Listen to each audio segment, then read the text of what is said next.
Amoebiasis cutis.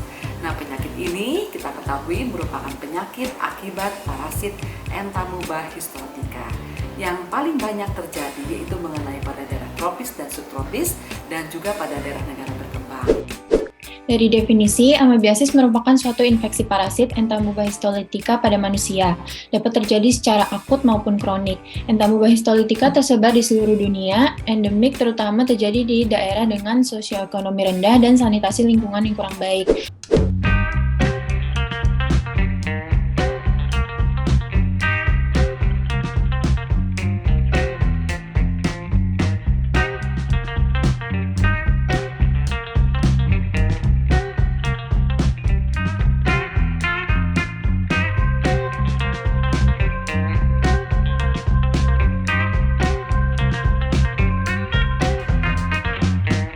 Assalamualaikum warahmatullahi wabarakatuh. Halo pemirsa, saya selalu mendoakan agar pemirsa selalu sehat dan bahagia. Nah, kali ini saya dibantu oleh seorang mahasiswi kedokteran Universitas Yarsi, yaitu bernama Aisyah Nadina Sani, yang akan membawakan presentasi dengan judul Amoebiasis cutis. Nah, penyakit ini kita ketahui merupakan penyakit akibat parasit Entamoeba histolytica. Yang paling banyak terjadi yaitu mengenai pada daerah tropis dan subtropis dan juga pada daerah negara berkembang. Kelainan ini bisa terjadi di dalam atau internal, yaitu pada usus, pada hati, dan juga eksternal, itu terjadi pada kulit. Nah, penyakit ini tentunya sangat berhubungan dengan higiene seseorang. Jadi, kita harus mencegah penyakit ini jangan terkena karena ini sangat tergantung pada kebersihan tubuh kita atau diri kita. Ikuti acaranya, semoga bermanfaat. Bismillahirrahmanirrahim. Assalamualaikum warahmatullahi wabarakatuh. Sebelumnya terima kasih kepada Dr. Nenden atas waktu dan bimbingannya. Perkenalkan, nama saya Aisyah. Hari ini saya akan mempresentasikan referensi saya mengenai amoebiasis cutis. Dari definisi, amoebiasis merupakan suatu infeksi parasit Entamoeba histolytica pada manusia. Dapat terjadi secara akut maupun kronik. Entamoeba histolytica tersebar di seluruh dunia, endemik terutama terjadi di daerah dengan sosioekonomi rendah dan sanitasi lingkungan yang kurang baik. Untuk amoebiasis cutis adalah manifestasi klinis yang disebabkan oleh parasit Entamoeba histolytica dan biasanya terjadi sebagai komplikasi dari disentri amoeba. Amoebiasis cutis berkembang ketika amoeba keluar dari usus ke kulit yang terinfeksi atau setiap kotoran yang mengandung trofozoid virulen berulang kali kontak dengan kulit yang mengalami trauma. Untuk etiologinya sendiri yaitu Entamoeba histolytica terdapat dalam dua bentuk yaitu kista dan trofozoid. Infeksinya sendiri terjadi karena tertelannya kista dari makanan atau minuman yang terkontaminasi. Untuk penyakit kulit akibat Entamoeba histolytica ini sangat jarang ditemukan. Dapat terjadi melalui infeksi langsung atau tidak langsung. Infeksi langsung pada anus atau perianal, perineal, atau kulit kelamin dapat terjadi akibat penyebaran melalui feses yang terkontaminasi. Untuk epidemiologinya, prevalensi infeksi amoeba di seluruh dunia bervariasi dari 5 hingga 81%. Diperkirakan 10% dari populasi di seluruh dunia pernah terinfeksi Entamoeba histolytica, terutama di negara dengan iklim tropis yang mempunyai kondisi lingkungan yang buruk, sanitasi yang buruk, dan hidup dalam kemiskinan.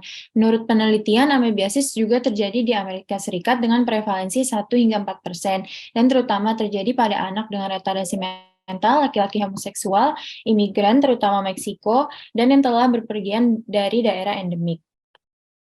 Untuk patofisiologinya, infeksi Entamoeba histolytica ini disebarkan melalui kontaminasi makanan dan minuman. Juga dapat melalui kontak langsung dengan feses yang terinfeksi. Setelah kista tertelan dan resisten terhadap asam lambung serta enzim pencernaan, kemudian kista ini masuk ke dalam usus kecil, menjadi 8 trofozoid yang bergerak aktif dan merupakan koloni dalam lumen usus besar dan dapat menimbulkan invasi pada mukosa. Pada amoebiasis cutis itu terjadi ketika amebanya melarikan diri dari usus ke kulit yang atau setiap kotoran yang mengandung trofozoid virulen dan ada kontak lama atau berulang dengan kulit yang mengalami trauma. Untuk manifestasi klinisnya, lesi amoebiasis cutis ini bermanifestasi secara klinis sebagai ulkus yang berbau, nyeri, dan ditutupi oleh kerak abu-abu. Pada bagian genital dan perineum, ulkus eksofitik yang besar dapat berkembang. Kemudian menurut Fitzpatrick, Manifestasinya ini dibagi menjadi dua. Yang pertama, primer, itu kelainan kulitnya terpengaruh tanpa adanya penyakit usus atau ekstraintestinal yang mendasarinya, dianggap akibat langsung dari garukan dengan jari yang terkontaminasi. Untuk yang sekunder, itu kulit dapat terinfeksi akibat adanya perluasan dari penyakit yang mendasari atau kateter drainase, fistula, insisi kolostomi, atau laparotomi.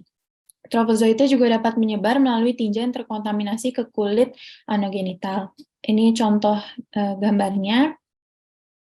Kemudian pada gambaran histologis itu dapat ditemukannya ulcerasi yang luas dengan nekrosis dan ditemukan adanya amoebik trofozoit pada jaringan yang terinfeksi dan nekrotik yang buat-buat ini. Baik, untuk diagnosisnya, yang pertama dilakukan pemeriksaan makroskopis, kemudian yang kedua serologi, yang ketiga ada antigen atau PCR, dan yang terakhir ada biopsi kulit. Untuk diagnosis banding utamanya baik secara klinis adalah karsinoma sel squamosa verrucosa, terutama dengan lesi dari area genital. Untuk tata laksananya, infeksi entamoeba histolitika yang asimptomatik harus diobati untuk memberantas infeksi dan mencegah pelepasan kista lebih lanjut ke lingkungan. Untuk pengobatan penyakit invasif biasanya terdiri dari metronidazol oral atau intravena dengan dosis 250 hingga 800 mg per 8 hingga 12 jam selama 10 hari, serta agen luminal untuk membasmi kolonisasi usus seperti ioquinol, paramomisin, diloxanid furoat, dehydroemetin atau kloroquine. Kemudian perawatan alternatif termasuk tinidazol, emetin hidroklorida, dan pentamidin. Untuk pencegahannya sendiri, yang pertama ada cegah kontaminasi feses pada makanan dan air melalui perbaikan sanitasi, kebersihan, dan pengolahan air. Kemudian di daerah endemik, air harus direbus lebih dari 1 menit dan sayuran mentah harus dicuci. Kemudian hindari praktik seksual yang melibatkan kontak feses oral dan screening anggota keluarga atau kontak dekat dari kasus indeks amoebiasis.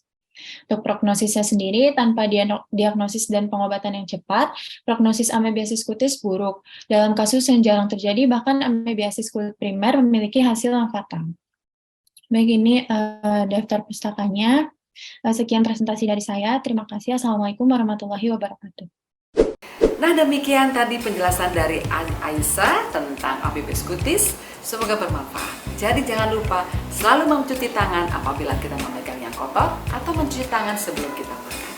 Semoga video ini bermanfaat dan jangan lupa subscribe, like, share, dan komen. Wassalamualaikum warahmatullahi wabarakatuh.